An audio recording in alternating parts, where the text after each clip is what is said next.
नमस्कार दोस्तों, मैं हूं आपका दोस्त, आपका टेक्निकल ड्राइंग गुरुजी। आज हम जो चैप्टर प्रारंभ करने जा रहे हैं वह है क्षेत्रफल। इस चैप्टर में हम क्षेत्रफल से संबंधित सभी निर्णय करेंगे। इससे पहले मैं आपको बात बता दूं, अगर आपको मेरे चैनल पर वीडियो ढूंढने में कठिनाई हो रही है तो आप मेरे चैनल पर जाइए और वहां से प्लेलिस्ट ऑप्शन ऑन कीजिए। प्लेलिस्ट ऑप्शन होने के बाद आपके सामने प्लेलिस्टें आ जाएंगी।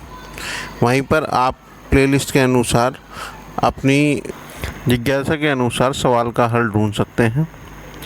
अभी वीडियो टेक्निकल ड्राइंग पर बन रही है, जैसे आज क्षेत्रफल का चैप्टर चालू होगा तो इससे संबंधित सारी निर्णय क्षेत्रफल की प्लेलिस्ट में मिलेंगी।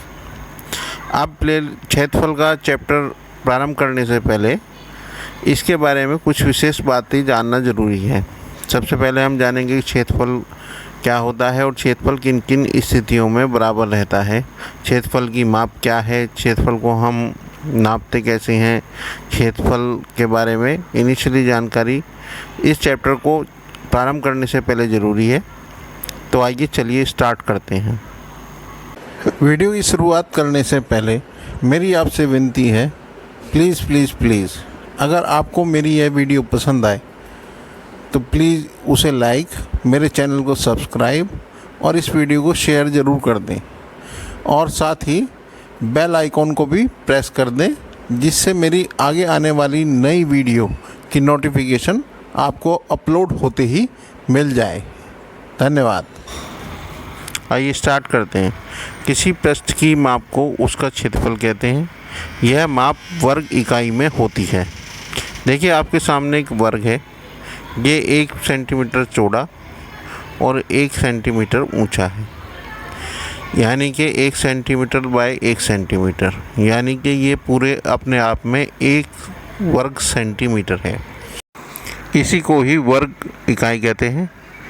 इसी को ही हम क्षेत्रफल मापने के प्रयोग में लाते हैं। अब देखिए क्षेत्रफल के बारे में जानते हैं।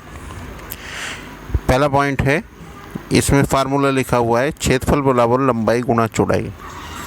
अब देखिए बराबर में एक फिगर बनी हुई है।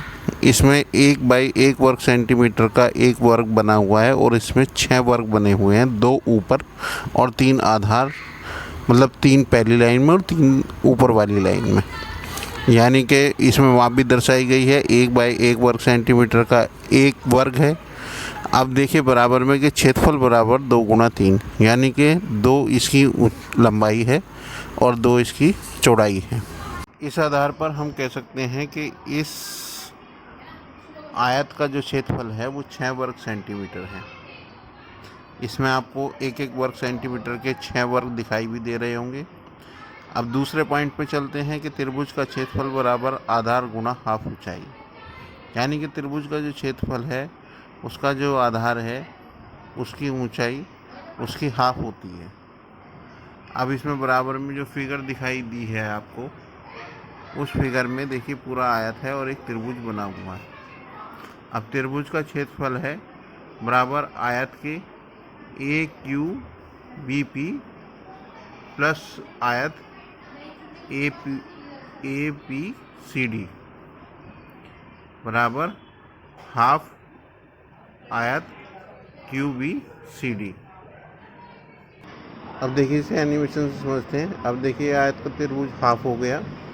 अब इसका सिर से ऊपर को उठा गया है, तब भी इस त्रिभुज का क्षेत्रफल इस आयत के आधे के बराबर है। अब देखिए ये यहाँ पर भी आधे के बराबर है और ये अब आयत का आधा हो गया। यानी कि मोटी बात यह है, एक सीध में अगर शीर्ष चलेगा और आधार स्थिर रहेगा तो त्रिभुज का क्षेत्रफल बराबर रहेगा और इस स्थिति में कभी भी त्रिभुज का क्षेत्रफल अलग नहीं होगा। और दूसरी सिंपल बात कि एक पूरे आयत पे बनने वाला एक त्रिभुज उसके क्षेत्रफल के आधे के बराबर होता है। और क्षेत्रफल संबंधी तीसरा पॉइंट ये है कि मान लो एक आयत है, वो एक तरफ समांतर चतुर्भुज की तरफ बनता है, चाहे दाएं या बाएं किसी कोण को लेकर समांतर चतुर्भुज का रूप लेता है और उसकी ऊंचाई और आधार में कोई फर्क नहीं आता। तब भी इनका क्षेत्रफल बराबर रहेगा। इसमें देखिए, पहली आकृति है ABCD, दूसरी आकृति जो बाईं ओर झुकी हुई है ABCD, इसके बराबर ही इसका क्षेत्रफल रहेगा।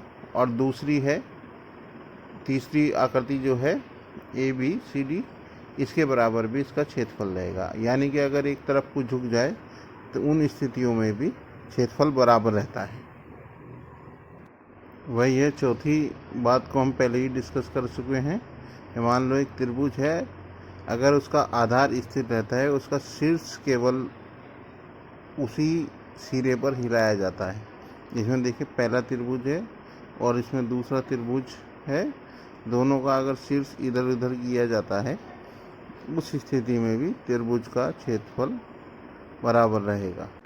इसे भी एक उदाहरण के द्वारा समझ लेते हैं। जैसे आपके सामने DBC एक त्रिभुज है, अगर इसका शीर्ष EF रेखा पर मूव करता है तो इस मूवमेंट में जो भी त्रिभुज की आकृति बनेगी, कहीं पर भी कोई भी बने, ऐसी स्थिति में त्रिभुज का जो क्षेत्रफल है वो बिल्कुल समान रहेगा, चाहे शीर्ष को इधर कर लें चाहे शीर्ष को इधर कर लें, ये एक समान क्षेत्रफल के रहेंगे। अब इसमें एक और बात, A और B दो वर्ग हैं, इन दोनों की एक एक भुजा, जैसे A वर्ग की एक भुजा जो समकोण त्रिभुज में ऊंचाई का रूप लेती है, और B वर्ग की एक भुजा जो आधार का रूप लेती है। दोनों का जो मिलाने पर जो त्रिभुज का निर्माण होगा, उस पर बनने वाला वर्ग A और B के दोनों के क्षेत्रफल के बराबर होगा। यानी C वर्ग का जो क्षेत्रफल है वो A वर्ग का क्षेत्रफल और B वर्ग का क्षेत्रफल के दोनों के योग के बराबर होगा। A + B = C। मुझे आशा है इन बातों को आपने ध्यान से सुना होगा। अब आगे के वीडियो में क्षेत्रफल संबंधी निर्णय का निर्माण होगा और उसमें ये बातें बहुत काम आएंगी। धन्यवाद।